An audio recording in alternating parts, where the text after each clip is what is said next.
One,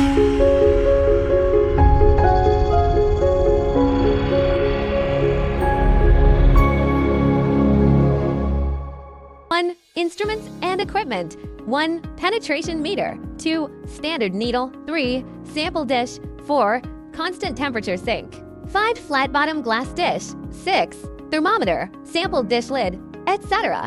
2, test preparation. Step 1, adjust the constant temperature sink to the required test temperature of 25 degrees centigrade or 15 degrees centigrade. 30 degrees centigrade, 5 degrees centigrade, as stipulated by the test requirements, ensuring stability throughout the process. Step 2. The specimen is poured into the sample container. The height of the specimen should exceed the estimated penetration value by 10 millimeters, and the sample container should be covered to prevent dust from falling. The sample dish containing a specimen is to be allowed to equilibrate at room temperature between 15 C and 30 C for a duration of no less than 1.5 hours for the small dish, 2 hours for the large dish, or 3 hours for the special dish. Thereafter, it must be transferred to a temperature-controlled tank at the predetermined test temperature, plus or minus 0.1 C, and retained for a minimum of 1.5 hours for the small dish, 2 hours for the large dish, or 2.5 hours for the special dish.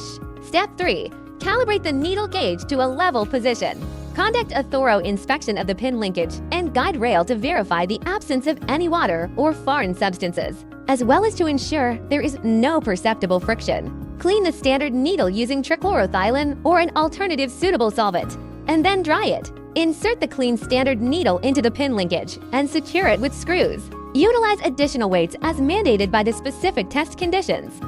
3. Test steps. 1. Take out the sample container that has reached a constant temperature and move it into a 3-legged stand in a flat-bottomed glass dish. With a water temperature controlled at a test temperature of plus or minus 0.1 C, water in a constant temperature tank can be used, and the depth of the water layer above the surface of the sample is not less than 10 millimeters.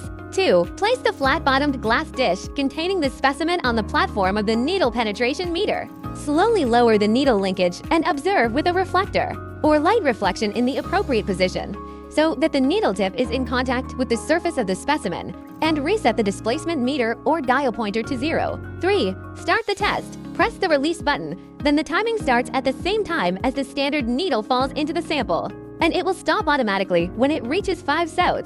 4. Read the reading of the displacement meter or dial pointer to an accuracy of 0.1 millimeters. 5. The same sample should be tested in parallel for at least 3 times, and the distance between each test point and the edge of the sample dish should not be less than 10 millimeters.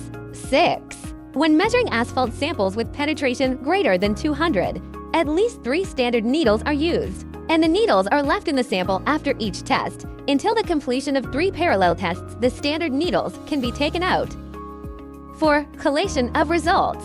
When the difference between the maximum value and the minimum value of the results of the 3 parallel tests of the same sample is within the following allowable error range, the average value of the 3 test results is calculated, and the whole number is taken as the result of the penetration test, which is calculated as 0.1 millimeters. When the test values do not meet this requirement, it should be reconducted.